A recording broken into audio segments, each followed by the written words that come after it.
When you need to film a video of yourself and don't have anyone available to help, it can be a daunting task since you will need to think about a ton of things at once, whether it's setting up your camera, framing the shot, or nailing your focus.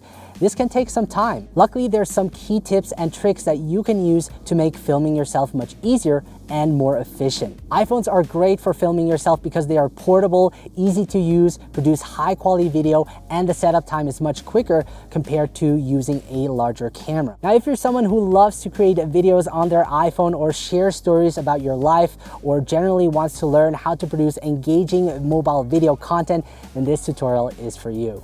Now make sure to also stick till the end, as I will show you the editing process behind the video that I shot of myself. For those who don't know me, Bennett Grazer here with smartphonefilmmaking.com, the ultimate online course helping you take your mobile videos to the next level. As I mentioned earlier, in this video, I will show you how to film and edit a cinematic video of yourself using the iPhone 14 Pro. Before I show you the behind the scenes of how I film myself, I first want to share with you a couple of important tips and tricks when it comes to filming yourself. The first one would be knowing what you're filming. Before you even start filming, it's important that you have a clear idea of what you want to film, whether it's a vlog, short film, or travel video to share with your friends. Having this established beforehand will help you choose the right camera settings, as well as the gear you need to set up your shot. Now for this video, I want to keep it very simple. I want to show myself, show how I arrived at the spot, hike up the forest, and then take up the beautiful view. Now with a simple story like this in mind, you will already know what you need in terms of camera settings and gear. So next is the camera settings. Now that I know what I will be filming, I will be shooting my videos mostly in 4K 25 frames per second. 4K is the highest resolution the iPhone 14 Pro currently offers and allows me to crop the video in the edit. This is important because this will give me the flexibility to reframe my shot in case my composition is slightly off. Because I don't plan on slowing down the footage, I choose 25 frames per second. In case I do want to create slow motion effect, I can always change the frame rate to 60 frames per second. I choose mostly 60 frames per second when I film my surroundings to use as B-roll. Next is to understand your limitations. It's important to note that filming yourself comes with limitations. You are the only person who is responsible for getting the shot right. There is nobody who can take a few seconds to focus the shot and ensure you're framed up properly. Also, you will need to carry and set up all your gear by yourself, but luckily mobile gear isn't as cumbersome and heavy as with larger camera. Filming by yourself takes a lot of time and patience because you will be doing everything yourself, which means you will have to focus on multiple things simultaneously. This means running back and forth to ensure the shot is framed properly, that your focus is on point, that the lighting is right, and many more. So just make sure to be aware of that and accept it. You don't want to rush the process and end up with a video you're unhappy about. Instead, just have fun with it and enjoy the process. Don't let these limitations discourage you, and with the help of this video, you will be able to film yourself like a pro. Next is to bring the right gear. Besides choosing the right camera settings, it's important that you also bring the right gear with you. Depending on what you want to film, this may include different gear. The most important gear would be a tripod, which allows you to position your camera to capture the shots you need. In addition, an Apple Watch can be incredibly helpful for framing your shots, as you can use it as a live monitor. Other gear can help you be more creative with your shots. For instance, a suction cup can be used to position your camera on the car or a window. This allows you to capture unique shots that would otherwise be difficult. By the way, I will mention all the gear in the video description below. Now, the iPhone 14 Pro has 3 lenses on the back, which covers all of the focal lengths I need. But if your iPhone only has one camera, you might consider bringing third-party lenses with you. Now, the great part about using your iPhone to film yourself is that you can pack light, as mobile gear is usually small and lightweight, making it easier to carry around the entire day without getting tired. As I mentioned, every shot is different, so you will need to figure out for yourself what you need to bring for your shoot. Next is to have a variety of shots in your video. This will allow for greater variation and make the video more dynamic. One of the best ways to achieve this is to capture a nice balance of wide shots, medium shots, and close-ups. You not only want to get shots of the main subject, or myself, but also your surroundings to give your video some context. Then, really important is to set and lock your focus and exposure to ensure your focus and exposure don't change while filming, because it could happen that the camera might focus on something that you don't want. I sometimes also like to focus on something interesting in the foreground while I myself am moving through the background. Now, in general, what I do is I pick a spot where I think it is most important to have myself in focus, either at the point I'm walking through or at the point where I want to be standing at the end. Now, if there's nothing at the distance from the camera to focus on, I use my backpack and place it where I will be standing. In some cases, I like to use the autofocus as it does a great job of keeping me focused while moving around, but because the exposure will be affected as well, in most cases I lock it. Unfortunately, you can't separate focus and exposure in the default camera app. For that, you will need a third-party app like Filmic Pro. Then importantly is to review your shots. When you're filming yourself, it's important that you review your shots every single time. This will allow you to ensure that you got the shot right and make any necessary adjustments if needed. Additionally, this will make the editing process much easier, as fixing something in the edit can become time consuming or even too late to fix. So make sure you review your shots and also have the edit in mind to make sure that the shots you're getting fit into the story you want to tell. Last is to get creative with your shots. When you're filming yourself, it's important that you stay creative with your shots. It can be very tempting to just capture basic shots of yourself moving around, but doing so can make your video feel dull and uninteresting.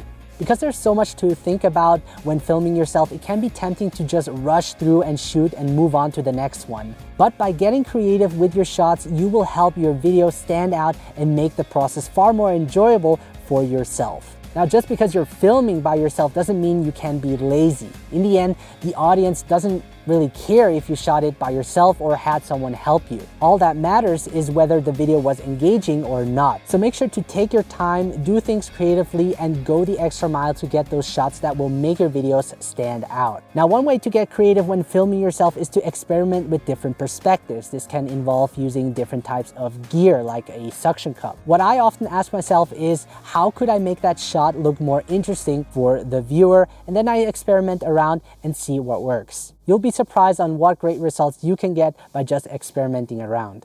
So let's now get into the behind the scenes of how I film myself. For this part, I'm just gonna record a couple of shots of me driving the car across this road.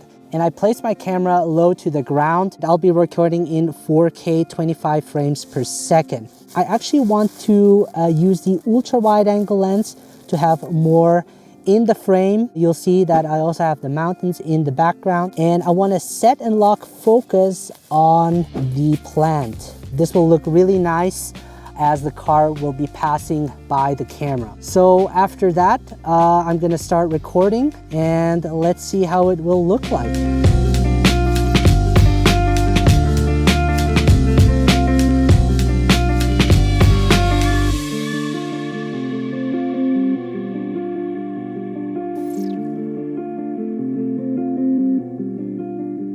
So what I'm about to do is going to be a little bit more risky, because I'm going to be placing the iPhone on the road and then pass through it with my car. We're going to test it out. I don't recommend you do this, but I really want to get this shot, so I think it's going to look really awesome. So we're going to do that. And again, I'm going to use the ultra wide angle lens, and I'm going to focus on the road like so. And let's record and do this. I'm just gonna pray nothing happens.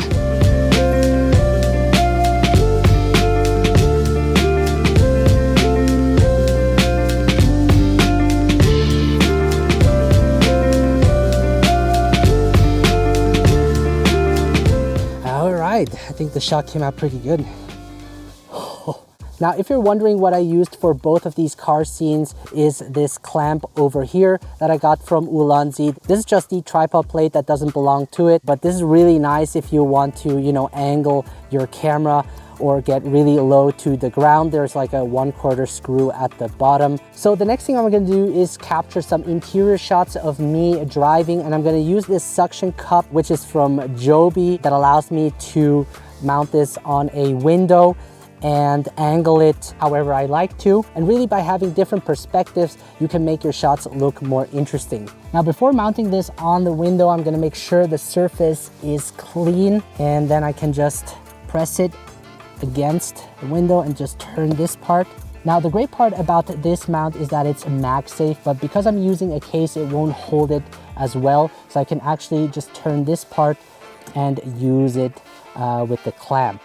And I'm gonna use the rear camera because it has the best quality, and also because I'm shooting interior, there won't be as much light inside. And then I'm gonna just turn it. All right, I'm actually gonna lock it on my hand.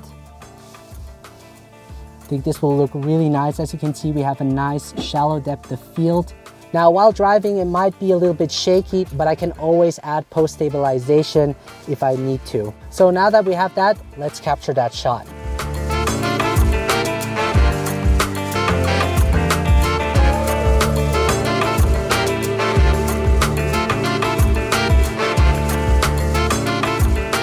For the next shot, I'm gonna use the suction cup to film the exterior of the car. And I'm gonna set the focus on the wheel. This way it will be locked and no changes will happen. And the suction cup is really strong. Just make sure to clean the surface, as you can see over here, so that it doesn't fall off. And I usually wait 2-3 minutes. And if the suction cup still holds, you're good to go. So let's try that out. And I really hope that everything goes well.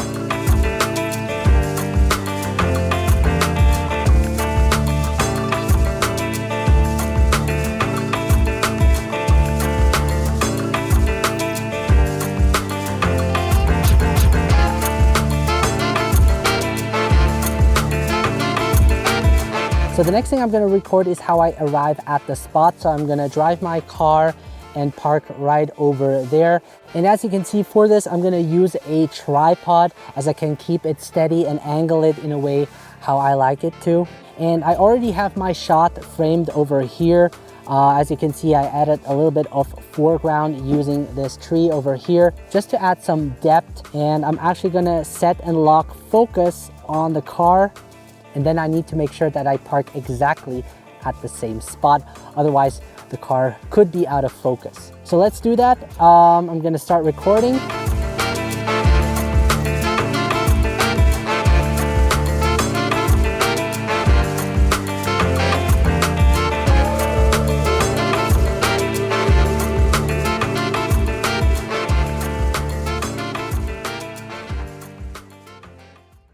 So the next thing I'm gonna do is record myself how I get out of the car, and I want to have a close-up of my feet while doing that. So I already framed the shot using my Apple Watch, and I'm now gonna also set and lock focus right about here. This is where I will be standing. And then once I'm ready, gonna hit the record button. Let's do this.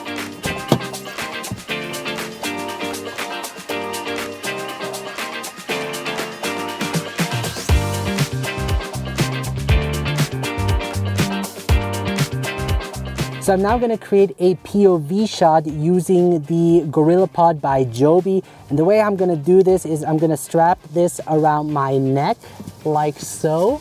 And the way how I'm gonna record this is I'm just gonna have the trunk open and just grab out my backpack and then close the trunk at the end.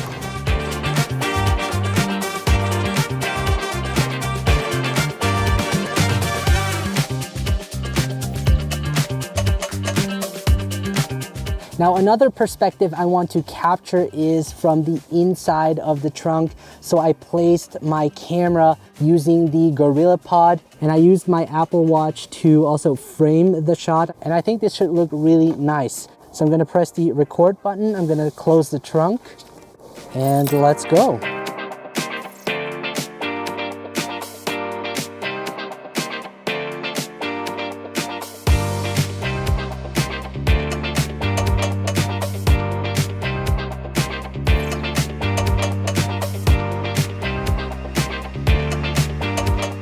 So now that I arrived at the spot and took out my backpack, it's now time to hike up the hill.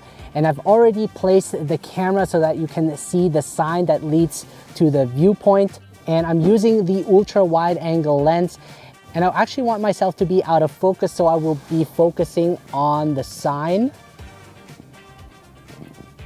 And as you can see, we have a little bit of shallow depth of field in the background.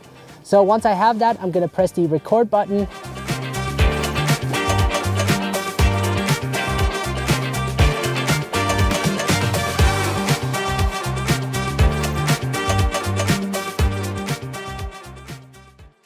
So the next shot will be me walking along this path. I'm gonna have a shot from behind. I have some foreground over here, as you can see, and I'm actually gonna set and lock it to this spot over here, keeping me out of focus. And I think this is also an interesting shot to create. So let's test that out. I'm gonna start recording and action.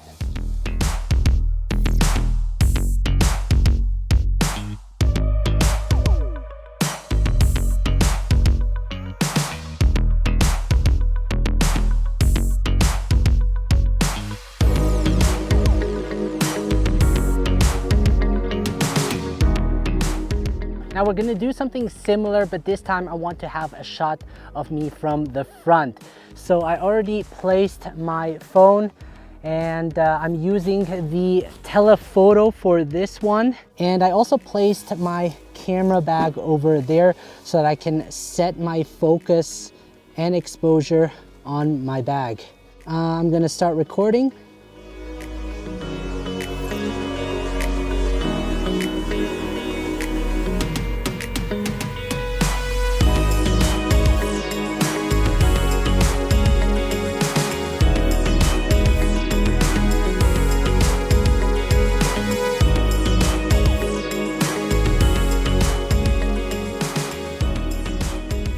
So the next thing I'm gonna do is capture some B-roll. And the great part about this is that I don't have to be in front of the camera and can therefore add some camera movement into my shot. So I'm actually gonna create a slide shot. For that, I'm gonna use the wide lens for this, and this should look really nice. And I'm also gonna change the frame rate to 60 frames per second because I plan on slowing this down in the edit. So let's do that.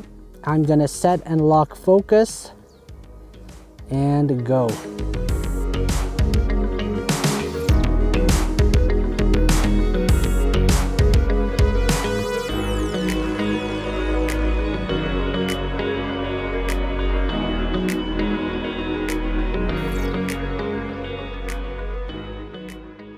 Now for the second last shot, I'm gonna use the telephoto lens to have a close-up of my face. And I'm gonna walk into the frame and then gaze at the beautiful view. And by having a close-up of my face, the viewers can connect more emotionally.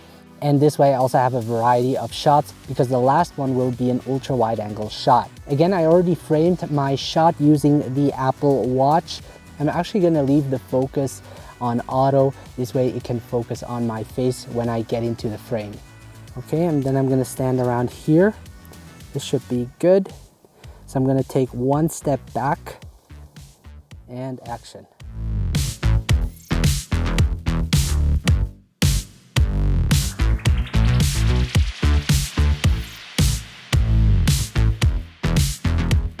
So this is gonna be the ending shot, and I'm gonna use the ultra wide angle lens for this. And I'm gonna place myself close to that rock over there. And I'm gonna set focus and exposure around here because I don't want the sky to be blown out, but I don't want myself to be underexposed as well. We're gonna start recording.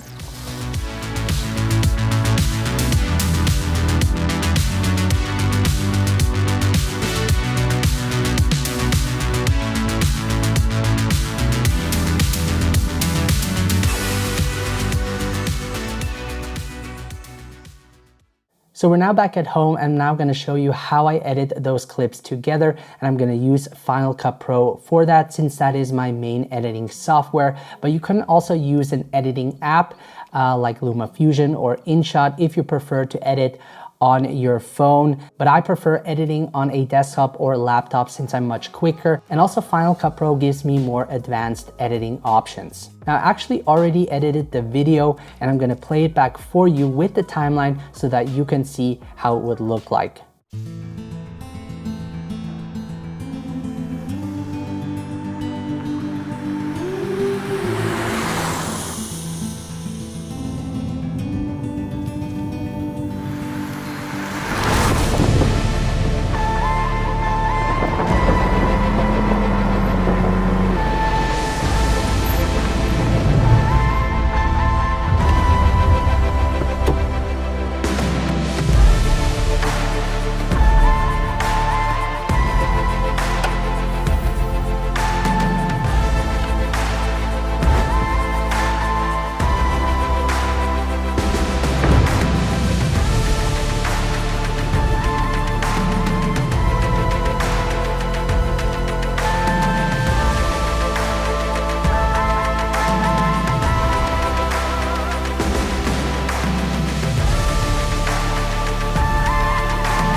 So the first thing I do after importing the clips into my project is that I just pick the best parts of each clip. And then I drag all of the clips into the timeline, and then I rearrange them so that it makes sense with the storyline. So let me show you what I mean by that. I picked this first shot as the intro shot since it sort of reveals the location with the mountains, and I think it really works well with the title.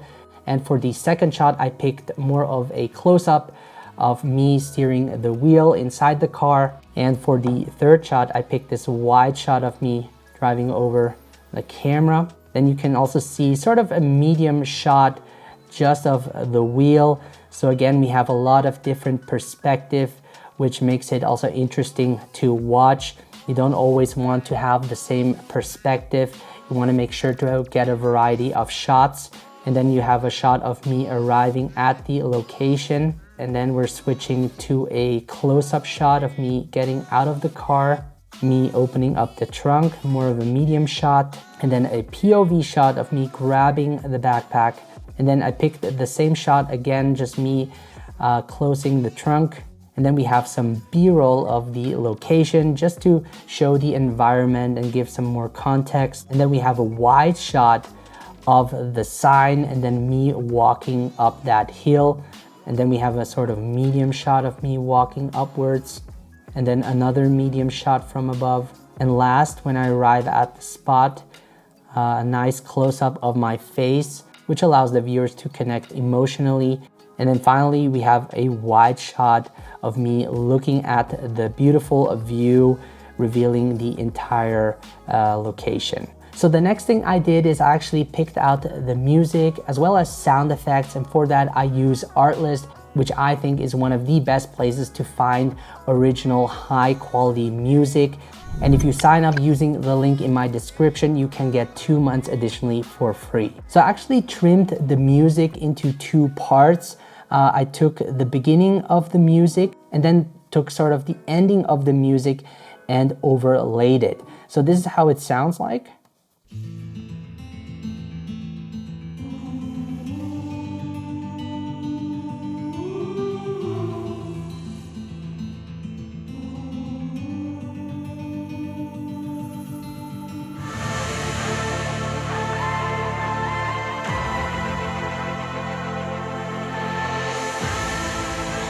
Now, as you can listen, the transition between those 2 music clips isn't that smooth, but I fixed that using sound effects. And sound effects is really important to add into your video to make your videos come more alive.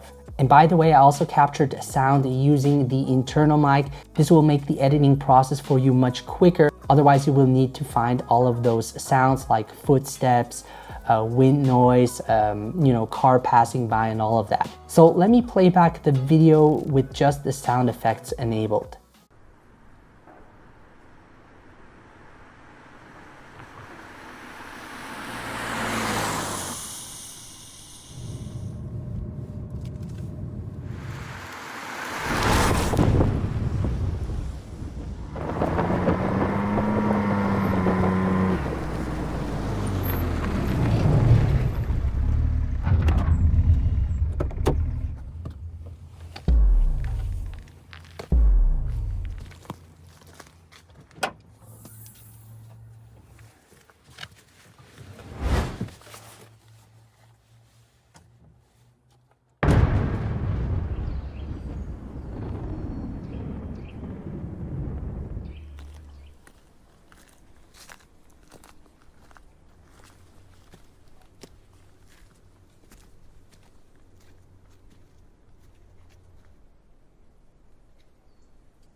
Now, something else to consider once you have your music is to edit to the beat. So what I mean by that is when I play this clip back,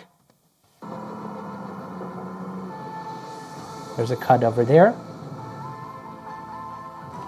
And as the beat comes, I turn off the lights. So let me play that back. Boom. And again, as you can see, I step out of the car to the beat. So let's play that back again. Okay. And sometimes you can also edit offbeat to also make it more interesting for the viewer. So for example, over here,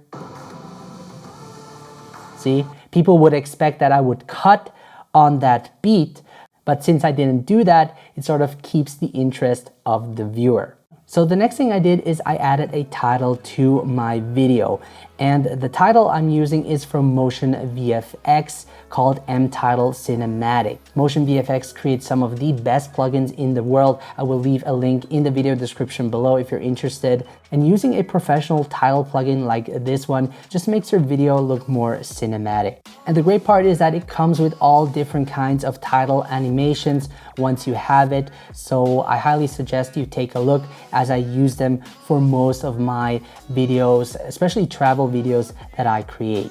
Now, since most of the shots we're taking on a tripod, it can get a little bit boring as there is no camera movement involved, but there is an easy fix to make your locked off shots look more dynamic. All you have to do is fake your camera movements in the edit. There are different ways to achieve this. You can pan across the frame, or what I like to use most often is applying a zoom in or out on the subject. And you also can add fake handheld movement to your static videos, which also adds extra visual interest as if someone would be holding the camera. So for example, in this video, I added a slight zoom in, which allows the viewer to focus their attention even more on the car. And then in the second shot, again, I added a slight zoom in. And then in this shot, I added a pan, which goes from left to right, which is also really nice. And then for the last shot, I added a zoom out to let the viewers know that the scene is ending. And in this clip, I also added a camera shake as I step out of the car. So when I play it back, you'll see boom, boom, which makes it even more dramatic. So the next thing I did is I color graded each of the clip. So this is how it looks like straight out of the iPhone's native camera. And after color grading, this is how it looks like. As you can see, it looks way more cinematic. And I'm not going to go through the entire process of how I color graded this clip because that's a video for itself. But basically what I did is I first converted the HDR clip to an SDR clip using the HDR tool inside of Final Cut Pro. After that, I adjusted the highlights, midtones, and shadows. And then I made sure the white balance is correct. And then in this curve, I also raised the shadows to make it look a little bit more vintage-like. Then I adjusted the hue and saturation. So I made these leaves over here less saturated and also made the sky a little bit more teal. And then I added a vignette to help the viewers focus on what's important. And then last, I added a look to my video and I actually used one of my own LUTs, which is the orange and teal look, to make the image pop more. If you're interested in getting my premium mobile LUTs, the link will be in the description below. And last but not least, I added a letterbox on top of the entire clip to make it look more cinematic. And once you're done, I head over to the top right hand corner, select export, and for the format, I pick Apple device. The video codec is H.264 in 4K resolution. So there you have it. That is how I edit the entire video that I shot of myself using Final Cut Pro. Overall, filming yourself can be challenging, but a rewarding experience as you learn a lot by doing this. As you can see, there are many different things to consider when filming yourself, as well as editing to get the most out of your video. By following these steps, you can ensure that you get the best shots possible and make your shooting experience more enjoyable. So remember, take your time, be creative, and have fun. Now guys, if you enjoyed this video and want to learn more, make sure to check out smartphonefilmmaking.com as I have tutorials just like this one, where you can learn how to film professionally and cinematic videos using just your smartphone in no time. On top of that, I just released a mini course on the iPhone 14 Pro inside the smartphone filmmaking course with 25 plus lessons explaining every setting you need to know to capture the best footage possible. If you're interested, make sure to check out the link in the description. Now, if you're new to filming with a smartphone, make sure to download my free smartphone filmmaking guide, which will help you get started making quality videos right away. Now, make sure to subscribe to my channel to not miss out on my upcoming videos. Thank you so much, guys, for watching. I appreciate all of you. Take care, and I will see you in the next video.